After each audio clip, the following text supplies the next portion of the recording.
السلام عليكم ورحمة الله تعالى وبركاته. الحمد لله وكفى والصلاة والسلام على عباده المصطفى أما بعد. தன்மதியும் தான் படைத்து தமிழ் கூறும் நல்லுலகில் நம்மையும் படைத்து பரிபாலிக்கின்ற ஏக வல்லோ நாம் அல்லாஹ்விற்கே புகழும் புகழ்ச்சியும்.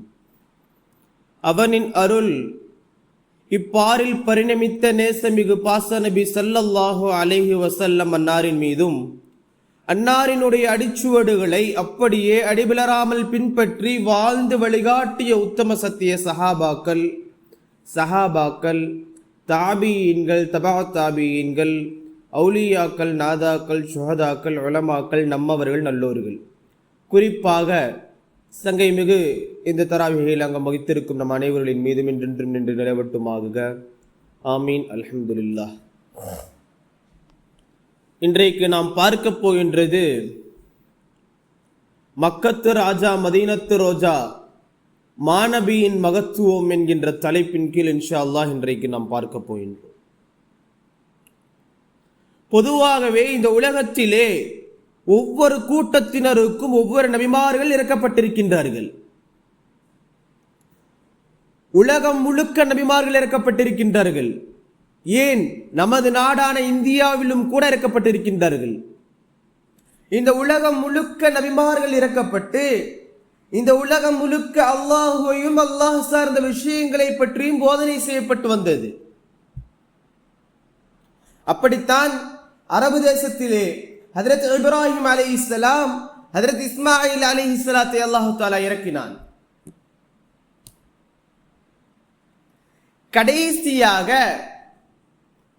கடைசியாக இந்த உம்மத்திலே முத்து முஹம்மதுர் ரசூலுல்லாஹ் ஸல்லல்லாஹு அலைஹி வஸல்லத்தை அல்லாஹ் தஆலா இறக்கினான். நிச்சயம் நான் சொல்கின்றேன் மக்களே, நாம் தான் பாக்கியம் பெற்றவர்கள். காரணம் என்னவென்று தெரியுமா?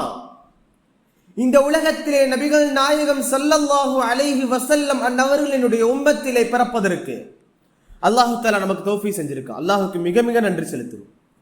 உலகத்திலே எத்தனை நபிமார்கள் வந்தாலும் நபிகள் நாயகத்திற்கு ஈடாக முடியாது. நபிகள் நாயகம் ஸல்லல்லாஹு அலைஹி வஸல்லம் அன்னவர்கள் சாதாரணமானவர்கள் கிடையாது. இந்த உலகத்திலே நபிமார்களின் தலைவர் முத்து முஹம்மதுர் ரசூலுல்லாஹ் ஸல்லல்லாஹு அலைஹி வஸல்லம் அன்னவர்கள். இன்னும் நபிமார்கள் எல்லாம் துஆ செய்திருக்கின்றார்கள், முத்து முஹம்மது நபியுடைய உம்மத்தினராக நான் இருக்க வேண்டும் என்பதற்காக வேண்டி. இன்னும் நாளை மறுமை மஹ்ஷரிலே ஒவ்வொரு நபிமார்களும் யா நஃப்ஸி யா நஃப்ஸி, என்னுடைய நிலை என்னவாகுமோ என்னுடைய நிலை என்னவாகுமோ என்று கதரும் பொழுது நம் நபி, நம் உயிரிலும் மேலான முத்து முஹம்மதுர் ரசூலுல்லாஹ் ஸல்லல்லாஹு அலைஹி வஸல்லம் அவர்கள் நமக்காக வேண்டி போராடுவார்கள், நமக்காக வேண்டி மன்றாடுவார்கள். யா உம்மதி யா உம்மதி, என் உம்மத்தின் நிலை என்னவாகுமோ என் உம்மத்தின் நிலை என்னவாகுமோ என்பதாக. இந்த உலகத்திலே வாழுகின்ற காலம் முழுக்க முழுக்க இந்த உம்மத்தின் மீது மிகவும் அக்கறையும் கவலையும் கொண்டு வாழ்ந்தார்கள். நிச்சயம் நாம் பாக்கியம் பெற்றவர்கள். ஏனென்று சொன்னால் நபியினுடைய உம்மத்தில் பிறப்பதற்கு நாம் பாக்கியம் பெற்றவர்கள். அப்படிப்பட்ட நபி ஸல்லல்லாஹு அலைஹி வஸல்லம் அன்னவர்களை பற்றி நமக்கு பொதுவாக என்ன தெரியும் என்று சொன்னால், 40 வயசுல அவருக்கு வஹி வந்துச்சு, அதற்கு பின்னாடி ஒரு 23 வருஷம் வாழ்ந்தாரு, அதான் முடிஞ்ச, அவ்வளவுதான். நமக்கு அவ்வளவுதான் தெரியும். ஆனால் இதுவல்ல, உலகத்திலே யாராலும் எப்படியும் படைக்க முடியாத 1000 சாதனைகளை படைத்திருக்கின்றார்கள். எங்கேயும் நிகழ்த்த முடியாத விஷயங்கள் எல்லாம் நிகழ்த்தியிருக்கின்றார்கள் பெருமானார். ஹஜ்ரத் நபி ஸல்லல்லாஹு அலைஹி வஸல்லம் அன்னவர்கள் யார் என்று சொல்லி நாம் புரிய வேண்டும். முதற்கணமாக அவர்களின் மகிமையின் மகத்துவத்தை விளங்க வேண்டும். அதற்கு பின்னால் நபிக்கு நாம் என்ன கடமை செய்ய வேண்டும் என்பதை பற்றி பார்க்க வேண்டும். முதலாவதாக உதாரணத்திற்கு நான் ஒரு சப்ஜெக்டுக்குள்ளே போய்கிறேன். முத்து முஹம்மதுர் ரசூலுல்லாஹ் ஸல்லல்லாஹு அலைஹி வஸல்லம் அன்னாரினுடைய கழிவு நீர்கள் கூட இந்த உலகத்திலே பரிசுத்த நீராக மாறியது.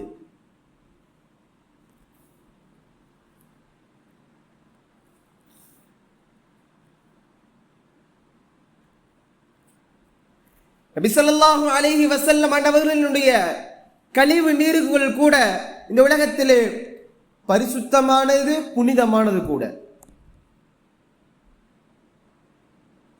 ஒரு முறை அப்துல்லாஹ் இப்னு உத்பத் இப்னு ஹத்தத் ரலியல்லாஹு தஆலா அன்ஹு அவர்கள் ஒரு சஹாபி.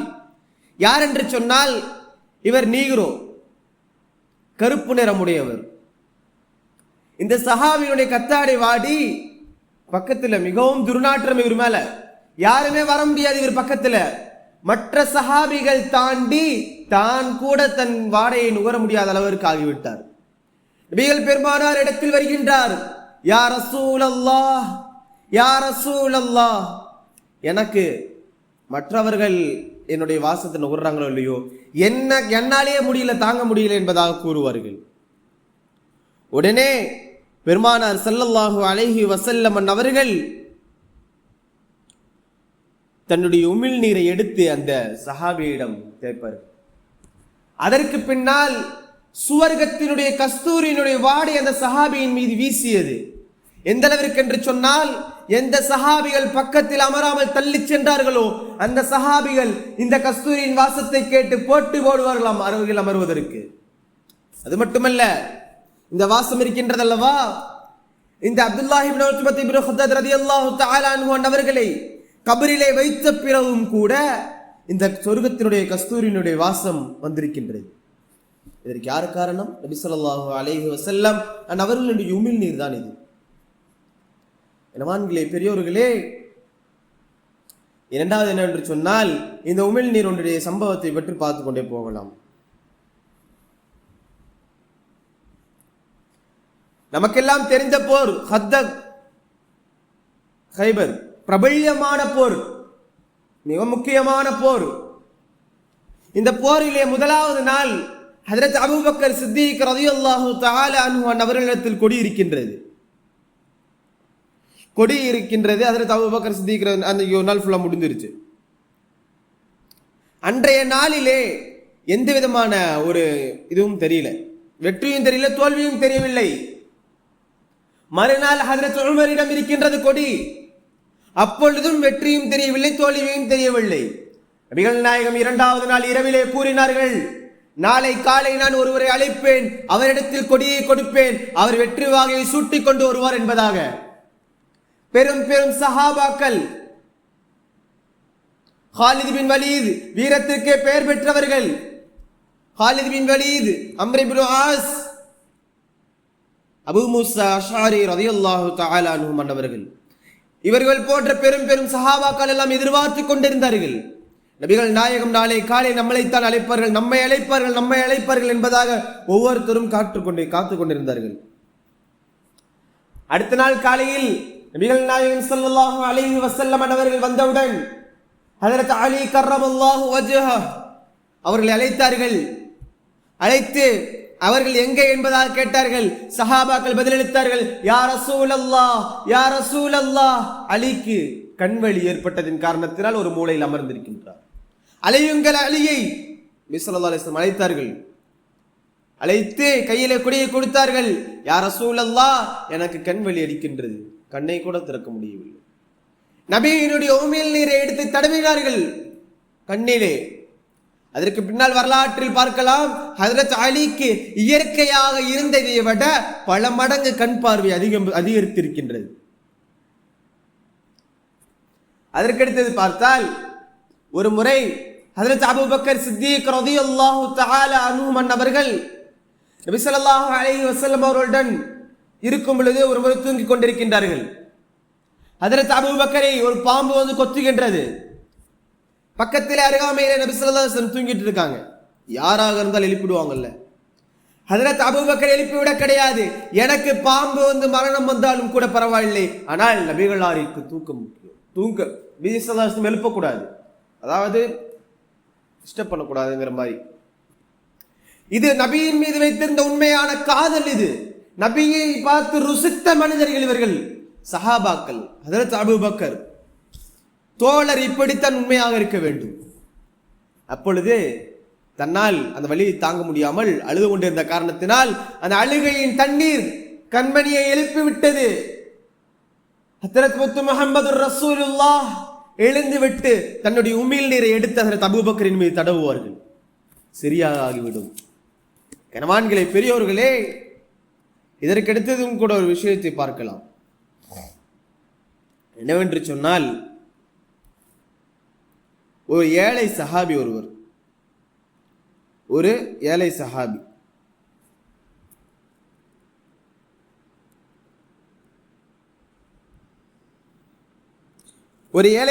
ஒருவர் பெருமானார் ஸல்லல்லாஹு அலைஹி வஸல்லம் என்ற இடத்தில் வருவார்கள். யா ரசூலல்லாஹ், யா ரசூலல்லாஹ், எங்கள் வீட்டிலே திருமணம் நடைபெறுகின்றது என்பதாக கூறுவார். நபி ஸல்லல்லாஹு அலைஹி வஸல்லம் அவர் கேட்பார்கள், தங்களின் வீட்டிலே என்ன இருக்கின்றது என்பதாக. மனிதர் சொல்லுவார், யா ரசூலல்லாஹ், எங்கள் வீட்டில் எதுவும் இல்லை. பெருமானார் தன்னுடைய உமிழ் நீரை எடுத்துக்கொண்டு தருவார்கள். இந்தாங்கள், உங்கள் வீட்டில் சென்று தடவுங்கள் என்பதாக தடவுவார்கள். கஸ்தூரின் மனம் வீடு முழுக்க வாசம் வீசும். அதற்கு பின்னால் எந்த அளவிற்கு என்று சொன்னால், வரலாறுகளிலே அந்த சஹாபியினுடைய மரணத்திற்கு பின்னால் அந்த வீட்டில் வாசம் வந்து கொண்டுதான் இருந்தது. அப்பொழுதுதான் ஹஜ்ரத் உமர் ரலியல்லாஹு தஆலா அன்ஹு அவர்கள் ஒரு விஷயம் செய்கின்றார்கள். இந்த வீட்டிலே பெருமானாரினுடைய உமிழ் நீர் படிந்திருக்கின்றது, இந்த வீட்டிலே பெருமானாரினுடைய உமிழ் நீர் தடவப்பட்ட வீடு, இது எவ்வளவு காசு இருந்தாலும் நாம் வாங்கியே ஆக வேண்டும் என்பதற்காக வேண்டி அந்த வீட்டை நோக்கி வருவார்கள். யார்? ஹஜ்ரத் உமர். ஹஜ்ரத் உமர் பெருமானாரின் உமிழ் நீர் படிந்த அந்த வீட்டை நோக்கி வரும் பொழுது வாங்குவதற்காக வேண்டி ஹஜ்ரத் அபூபக்கர் ரலியல்லாஹு தஆலா அன்ஹு அன்னவர்கள் அந்த வீட்டை விலை பேசி வாங்கிவிட்டு வெளியே வருவார்கள். அப்பொழுதுதான் ஹஜ்ரத் உமர் முடிவு செய்வாங்க, ஹஜ்ரத் அபூபக்கர் முந்தவே முடியாது நன்மை விஷயத்துல. அந்த வீட்டிற்கு பெயர் என்னவென்று சொன்னால், பிற்காலத்தில் பைத்துல் மூத்தா என்று அந்த வீட்டிற்கு பெயர். கனவான்களே, பெரியோர்களே, நபிகள் நாயகம் ஸல்லல்லாஹு அலைஹி வஸல்லம் அன்னவர்களுடைய உமிழ் நீருடைய சிறப்புகள் இதுவெல்லாம் நம்ம உமிழ் நீர்ல யாராச்சும் இதை பண்ண முடியுமா? நமது உமிழ் நீரை யார் மீது தடவ முடியும்? சண்டவம் இந்த காலத்தில். ஹஜ்ரத் அபூபக்கர் சித்திக் ரலியல்லாஹு தஆலா அன்ஹு அவர்கள் இதை செய்தார்கள். அதற்கடுத்ததாக பார்த்தால், முத்து முஹம்மது ரசூலுல்லாஹ் ஸல்லல்லாஹு அலைஹி வஸல்லம் அவர்களின் முடி, இந்த உலகத்திலே ஒரு தலைவனுடைய முடியும் உமிழ் நீரும் வேர்வைகள் எல்லாம் பாதுகாக்கப்பட்டிருக்கிறது என்று சொன்னால் எந்த தலைவனும் கிடையாது. இந்த உலகத்திலே ஒரு தலைவனுடைய எல்லா விஷயம் பாதுகாக்கப்பட்டிருக்கலாம், தன் ரசிகர்களால், தன் தோழர்களால், தன்னுடைய வேர்வை, உமிழ் நீர், முடி, இதுவெல்லாம் எந்த தலைவர்களால் பாதுகாத்திருக்க முடியும்? ஒரே ஒரு தலைவர் இந்த உலகம் இதற்கு முன்னாலும் கண்டதில்லை, இதற்கு பின்னால் காணப்போவதும் இல்லை. அதுதான் முத்து முஹம்மது ரசூலுல்லாஹ் ஸல்லல்லாஹு அலைஹி வஸல்லம் அவர்கள். அன்று முதல் இன்று வரைக்கும் நபியினுடைய முடி பாதுகாத்து தான் இருக்கும். ஒரு முறை அந்த முடியினுடைய பவர் என்ன என்பதாக பார்த்தால், ஹஜ்ரத் அபூபக்கர் ரலியல்லாஹு தஆலா அன்ஹு அவர்கள் நபி ஸல்லல்லாஹு அலைஹி வஸல்லம் அவருடைய மடியிலே 2 முடி கிடக்கும். ஹஜ்ரத் அபூபக்கர் அந்த முடியை எடுத்துருவாங்க, எடுத்துட்டு வீட்டில் கொண்டு போய் வச்சிருப்பார்கள். வீட்டில் வைத்திருக்கும் பொழுது ஒரு முறை வெளியே சென்று உள்ள வரும் பொழுது குர்ஆன் ஓதக்கூடிய சப்தம் வீட்டில் கேட்கும். எங்கு குர்ஆன் ஓதக்கூடிய சப்தம் என்பதாக ஹஜ்ரத் அபூபக்கர் பார்த்தால், முத்து முஹம்மது ரசூலுல்லாஹ் ஸல்லல்லாஹு அலைஹி வஸல்லம் அன்னாரினுடைய முடி குர்ஆன் ஓதக்கூடிய சப்தம் கேட்டது. இதை கண்டு திகைத்து போன, ஆச்சரியம் அளித்த ஹஜ்ரத் அபூபக்கர் நேரம் நபியிட்ட வர்றாங்க. யா ரசூலல்லாஹ், யா ரசூலல்லாஹ், அன்றொரு நாள் உங்களின் மீது 2 முடிகள் கடந்தது, அதை நான் எடுத்தேன், என் வீட்டில் சென்று வைத்தேன். இன்றைக்கு அது குர்ஆன் ஓதக்கூடிய சப்தம். யா ரசூலல்லாஹ், இது என்னது? அபூபக்கரே, உங்களுக்கு தெரியாதா? என்னுடைய ஒவ்வொரு முடியிலும் ஒவ்வொரு ஹாஃபிஸான மலக்குமார்கள் இருக்கின்றார்கள் என்பதாக நபிகள் நாயகம் ஸல்லல்லாஹு அலைஹி வஸல்லம் அவர்கள் சொன்னார்கள். வரலாற்றில் நாம் பார்த்திருக்கின்றோம், மலக்குமார்கள் சுஜூதில் இருக்கின்றார்கள், மலக்குமார்கள் ருக்கூவில் இருக்கின்றார்கள், மலக்குமார்கள் கியாமில் இருக்கின்றார்கள், இதுவெல்லாம் பார்த்திருக்கின்றோம். ஆனால் எங்காவது மலக்குமார்கள் குர்ஆன் ஓதுகின்றார்கள் என்பதா இருக்கின்றதா? ஏனென்று சொன்னால் நபியினுடைய முடியில் தான் மலக்குமார்கள், ஹாஃபிஸான மலக்குமார்கள் இருக்கின்றார்கள். அதனால்தான் அது சப்தம் என்பதாக கூறினார்கள். இது நபி ஸல்லல்லாஹு அலைஹி வஸல்லம் அவர்களுடைய முடியினுடைய ஒரு சக்தி, முடியினுடைய சிறப்பு. அதற்கடுத்தது பெருமானார் ஸல்லல்லாஹு அலைஹி வஸல்லம் அன்னவர்களுடைய கரத்தினுடைய சிறப்பு. நபி ஸல்லல்லாஹு அலைஹி வஸல்லம் அன்னவருடைய கரத்தினுடைய சிறப்பு என்ன என்பதாக பார்த்தால், இந்த உலகத்திலே பெருமானார் ஸல்லல்லாஹு அலைஹி வஸல்லம் அவருடைய கரத்தினுடைய சிறப்பு மிக மிக முக்கியமானது, புனிதமானது. ஒரு முறை ஹஜரத் ஃபாத்திமா ரலியல்லாஹு தஆலா அன்ஹா அவர்களின் வீட்டில் பெருமானார் ரொட்டி அந்த கையில தட்டி தட்டி கொடுத்துட்டு இருப்பாங்க. பெருமானார் ஏகதேசம் நம்மளை மாதிரி கிடையாது, வீட்டு வேலையை முழுமையாக செய்யக்கூடியவர்கள். வீட்டு வேலைகளையும் ஒரு முறை தன் மகளின் வீடான ஃபாத்திமாவின் வீட்டிலே ரொட்டியை தட்டி தட்டி கொடுத்துட்டு இருப்பாங்க. ஹஜரத் ஃபாத்திமா ரொட்டியை வாங்கி வாங்கி அடுப்புல போடுவாங்க. அடுப்பில் போட்டால் ரொட்டி சுடாது, அதாவது ரொட்டி வேகவே மாட்டுக்குது. இப்பொழுது ஃபாத்திமா சொன்னாங்க, யா ரசூலல்லாஹ், யா ரசூலல்லாஹ், ரொட்டி வேகலை என்பதாக. நபி ஸல்லல்லாஹு அலைஹி வஸல்லம் அவர்கள் அப்பொழுது சொன்னார்கள், ஓ ஃபாத்திமா, உனக்கு தெரியாதா,